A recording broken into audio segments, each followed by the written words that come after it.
কিছুদিন আগে আমি একটা প্রবলেম দিয়েছিলাম তোমাদেরকে। এই যে নটা পয়েন্ট আছে, তো এই পয়েন্টগুলোকে এক টানে যোগ করতে হবে। খাতা থেকে পেন তোলা যাবে না এবং একটা লাইনের উপর দিয়ে আর একটা লাইন যাবে না। তাহলে কমপক্ষে কটা লাইন লাগছে সব পয়েন্টগুলোকে যোগ করতে। দেখা যাক, আমি একরকমভাবে যোগ করছি।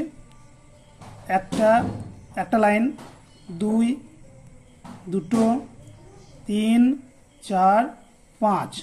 আমি অন্যভাবে যোগ করতে পারতাম, সব ক্ষেত্রে কিন্তু দেখা যাবে যে 5টা করে লাইন লাগছে। আমার প্রশ্ন ছিল 5টা লাইন করলে হবে না, 4টা লাইনে যোগ করতে হবে। তো কীভাবে আমি লাইনগুলো টানবো? আচ্ছা, এর সলিউশন অনেকগুলো আছে, আমি তার মধ্যে একটা সলিউশন দেখাচ্ছি। আমি প্রথমে এই কর্নারগুলো যোগ করব।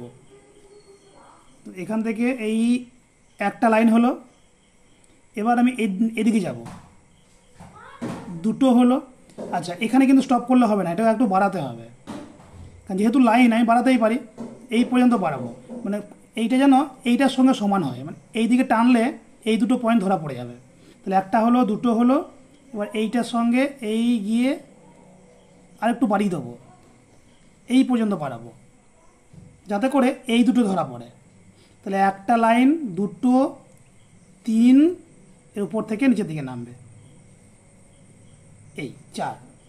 তাহলে 1 নম্বর, এদিকে 1 নম্বর এলো, তারপরে এদিকে 2 নম্বর, 1, 2, 3, তারপরে 4। তো 4টে লাইনেই এই 9টা পয়েন্টকে যোগ করা হয়ে গেল।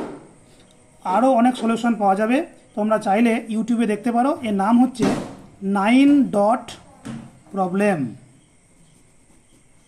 এই নামে সার্চ করলে তোমরা আরও সলিউশন দেখতে পাবে।